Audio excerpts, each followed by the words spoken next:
اگر دھندوں میں لگے رہو گے تو وہ خود بخود نہیں آ جائے گا انقلاب۔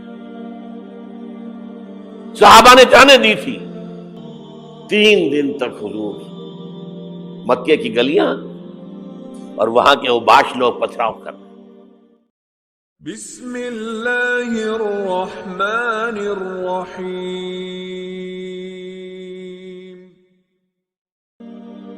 ہوگا وہ جو اللہ چاہے، لیکن اللہ کا چاہنا جو ہے وہ کس پر منحصر ہے؟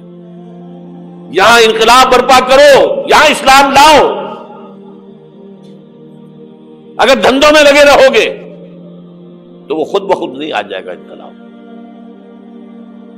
صحابہ نے جانیں دی تھی، کتنی تکلیفیں اٹھائی تھی 12 برس تک مکی دور کے اندر۔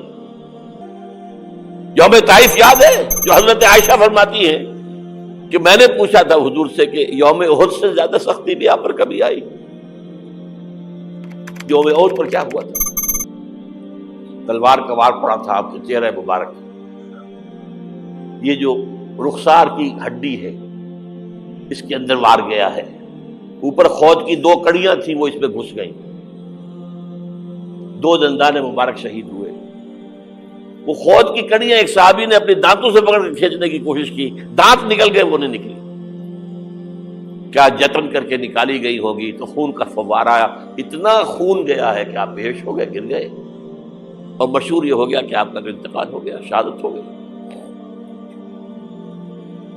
یہ سیرت کبھی پڑھی ہے؟ حضرت عائشہ کے ہوش کا تو یہی دور تھا نا۔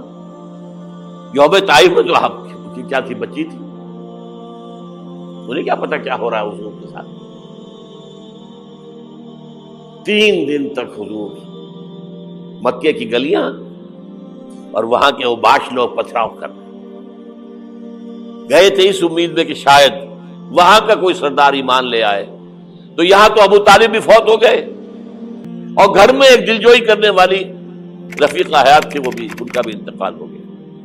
اب تو سب کو طے ہو گیا قریش کو کہ اب جیسے قتل کر دو انہیں، اسی لیے آپ گئے طائف، شاید وہاں کا کوئی بڑا سردار مانے ایمان لے آئے مجھ پر تو میں اپنا مرکز ادھر شفٹ کر دوں۔ تینوں سے ملے ہیں، تینوں نے وہ جواب دیے ہیں، نکل جاؤ یہاں سے، میں تمہارے ساتھ بات بھی کرنے کو تیار نہیں۔